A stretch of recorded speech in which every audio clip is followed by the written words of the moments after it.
Today we're going to be looking at going beyond the textbook and into other articles and artifacts that help with learning.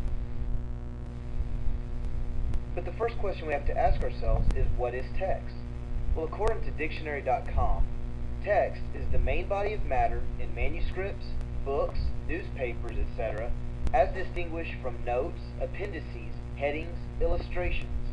But in the case of classrooms and this conversation, it is the textbooks that students will use.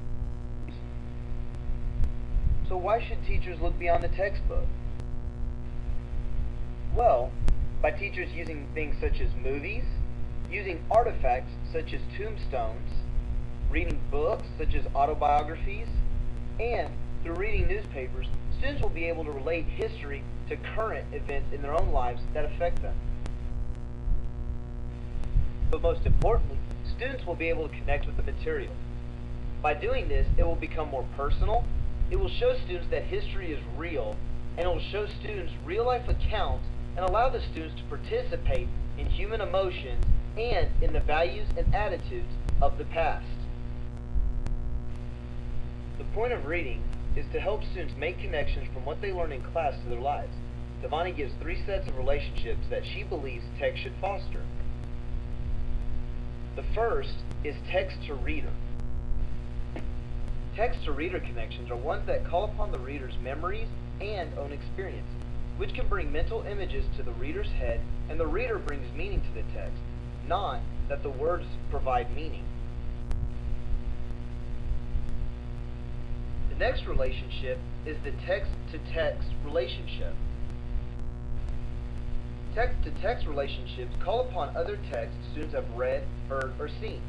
Connecting something from a geography class to a history class would be an example of this, or what they have seen in a movie, say The Patriot, to what they are reading in class.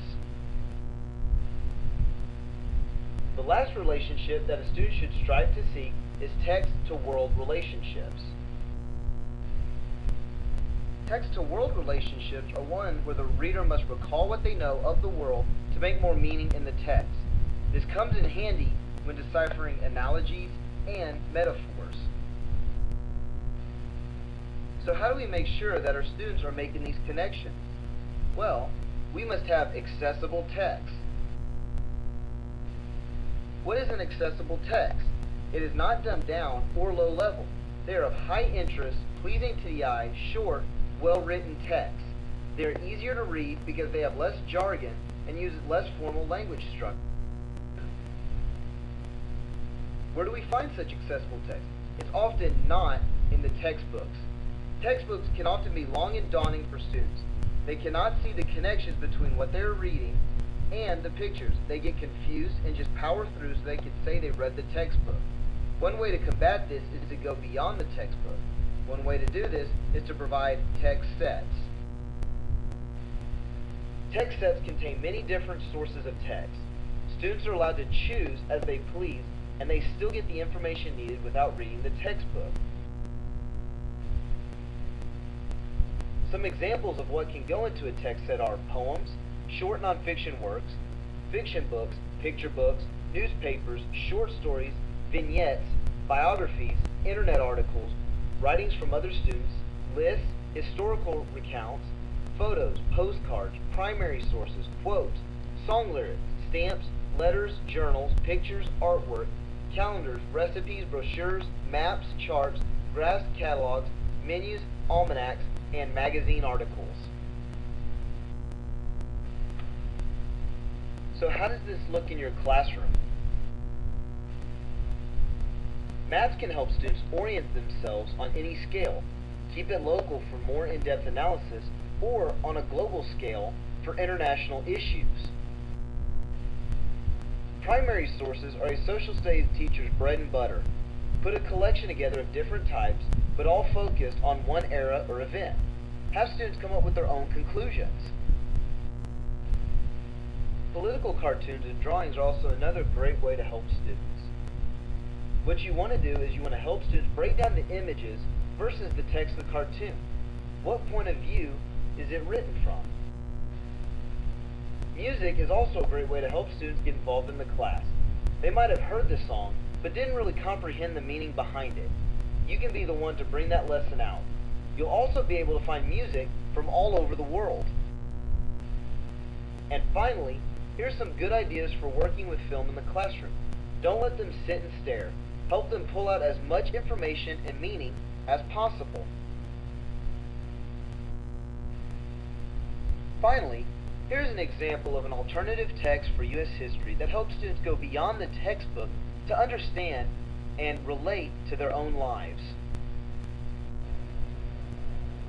Traditional text conveys factual information about the event, but makes no mention of the effect on the lives of the people involved. Who were they? What happened to them after the war? How did the war affect them? Why were they there to begin with? By taking a broader comparative approach, teachers open the possibility for greater understanding and appreciation of racial and cultural diversity in America. By allowing the reader to see events from different points of view, a multicultural curriculum enables students to reach a more comprehensive understanding. The Ballad of Ira Hayes is a folk song that was written and recorded by Peter LaFranche. It has also been covered by Johnny Cash, Pete Seeger, Bob Dylan, Kiki Friedman, as well as several other artists. So who was Ira Hayes? Ira Hayes was a Pima Native American who left school and enlisted in the U.S. Marine Corps in 1942. He went on to become a highly decorated World War II hero. In February 1945, his unit took part in the landing on Iwo Jima and became part of the group that took Mount Suribachi a few days later.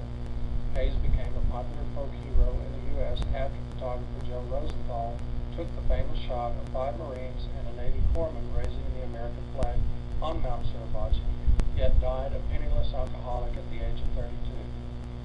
He was found lying face down in the drainage ditch near his home on the Gila Bend Indian Reservation. During his funeral in Arlington National Cemetery, fellow flag raiser Renee Gagon said of Hayes, "Let's say he had a little dream in his heart that someday the Indian would be like the white man, be able to walk all over the United States."